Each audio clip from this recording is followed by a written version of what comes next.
Chers amis, bonjour.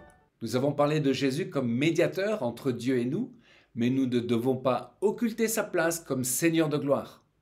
Les termes sont nombreux qui le définissent. Fils de Dieu, Fils de l'homme, Christ ou Messie, en hébreu Mashiach, Roi des rois, mais aussi Rocher d'Israël. Le Nouveau Testament dit de Christ qu'il est le mystère de Dieu. Les questions et les disputes théologiques n'ont pas manqué sur sa nature.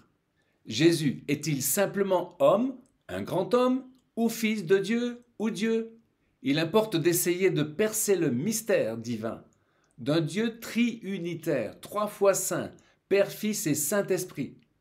Or, la personne de Jésus ne peut être limitée à celle du Sauveur mort sur une croix et ressuscité. Lisons ce que dit Paul à ce sujet, Colossiens 1, verset 15. Le Fils est l'image du Dieu invisible, le premier-né de toute la création. En effet, c'est en lui que tout a été créé dans le ciel et sur la terre, le visible et l'invisible, trône, souveraineté, domination, autorité. Tout a été créé par lui et pour lui. Il existe avant toute chose et tout subsiste en lui. Il est la tête du corps qu'est l'Église. Il est le commencement, le premier-né d'entre les morts, afin d'être en tout le premier. En effet, Dieu a voulu que toute sa plénitude habite en lui. Jésus est-il le créateur de l'univers? Nous l'avons déjà dit, on ne peut comprendre Dieu dans un esprit analytique ou grec, mais dans un esprit hébraïque. La première mission du peuple juif était de démontrer l'unicité de Dieu. Écoute Israël, l'Éternel est notre Dieu, l'Éternel est un. Seule la parole et l'esprit peuvent nous révéler la complexité de la nature divine. Genèse 1, verset 1 dit « Au commencement, Dieu créa le ciel et la terre ». Et Colossiens 1,16 précise que Dieu a tout créé par Jésus-Christ. Acceptons ces vérités qui ne s'opposent pas selon Dieu. Hébreux 1, verset 3. Ce Fils est le rayonnement de la gloire de Dieu et l'expression parfaite de son être. Il soutient toutes choses par sa parole puissante et, après avoir accompli la purification des péchés, il siège dans les cieux à la droite du Dieu suprême. Christ est la représentation exacte du Père, étant de la même nature que lui. En un sens, tout ce que fait le Père, le Fils et le Saint-Esprit le font également et inversement. Ils sont toujours en parfait accord, tous égaux et tous un seul Dieu. Psaume 110, verset 1. Parole de l'Éternel à mon Seigneur. Assieds-toi à ma droite, jusqu'à ce que je fasse de tes ennemis ton marchepied.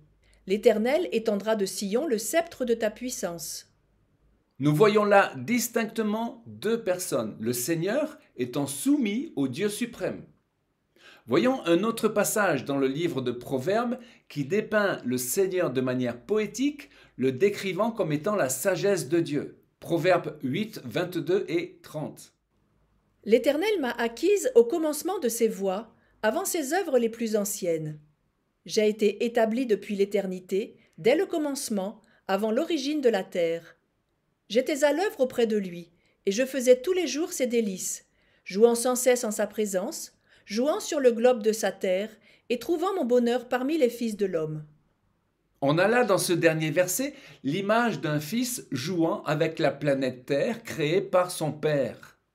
Le verset 22, « J'ai été établi depuis l'éternité » laisse l'idée que Dieu a donné au Messie de gouverner le monde et de faire régner l'ordre dans ce qui venait d'être créé. Christ n'a pas été créé, il a été engendré. C'est intéressant de voir la traduction de la Septante, psaume 110, verset 3. La souveraineté est avec toi au jour de ta puissance, parmi les splendeurs de tes saints. Je t'ai engendré de mes entrailles avant l'étoile du matin. Mais aussi le psaume 2, verset 7, « Je t'ai engendré aujourd'hui ». Le rocher d'Israël. Ben Gurion, issu du communisme soviétique, a été le père fondateur d'Israël, et il était, semble-t-il, un non-croyant. Or, la déclaration d'indépendance d'Israël, signée le 14 mai 48, contient cette belle référence au Dieu biblique. Confiant dans le rocher d'Israël, nous signons. D'où vient cette appellation, ce titre de Dieu, le rocher d'Israël? Deutéronome 32, verset 4. Oui, je proclamerai le nom de l'Éternel. Rendez gloire à notre Dieu, il est le rocher. Ce qu'il accomplit est parfait, car toutes ses voies sont justes. C'est un Dieu fidèle et dépourvu d'injustice. Il est juste et droit. Il est le rocher, en hébreu Tsur Israël. C'est le terme voulu par les 37 signataires de la déclaration. C'est tellement important pour un pays d'avoir une déclaration ou une constitution officielle signée en référence à Dieu et en souhaitant ardemment la rédemption du pays, comme nous le lisons dans la déclaration d'Israël. Racheter notre nation est un vrai sujet de prière et d'intercession. Alors, le mystère de Dieu qui est Christ. Paul est vraiment l'apôtre qui a su parler de Christ comme mystère de Dieu. Colossiens 2, verset 2. Je combats pour eux afin qu'ils soient encouragés et que, unis par l'amour, ils accèdent ensemble, dans toute sa richesse, à la certitude que donne la compréhension du secret de Dieu, à la pleine connaissance de ce mystère qui est le Messie. En lui se trouvent cachés tous les trésors de la sagesse et de la connaissance. Ce mystère concernait notamment le fait que les non-juifs, les païens, sont co-héritiers et participent à la même promesse en Jésus-Christ, et que Christ a fait tomber le mur de séparation entre juifs et non-juifs pour créer un seul homme nouveau. Une autre facette de ce mystère caché de toute éternité est ce que Christ représente comme chef de l'Église et roi des rois dans le royaume futur. Éphésiens 1, versets 17 à 23. Le Messie est placé bien au-dessus de toute autorité, de toute puissance, de toute domination, de toute souveraineté, au-dessus de tout nom qui puisse être cité, non seulement dans le monde présent, mais aussi dans le monde à venir. Il a tout mis sous ses pieds, et il l'a donné pour chef suprême à l'Église, qui est son corps, la plénitude de celui qui remplit tout en tous. Il est la pierre d'Israël. La prophétie s'adresse à la tribu de Joseph, selon les prophéties de Jacob. Lisons Genèse 49, verset 24. Son arc est demeuré ferme, et ses mains ont été fortifiées par les mains du puissant de Jacob. Il est ainsi devenu le berger, la pierre d'Israël. Even Israël, c'est la pierre d'Israël, différent du rocher qui est Tsur en hébreu. Et cela nous fait penser à la pierre qui frappera la statue de Nebuchadnezzar, une pierre qui deviendra une montagne évoquant le royaume messianique, mais également à la pierre d'angle que Jésus devient dans la Nouvelle Alliance. Jésus est l'élément fondamental de la fondation de l'Église. Il est la pierre qu'ont rejetée les bâtisseurs qui est devenue la principale de l'angle. Ésaïe 28, verset 16.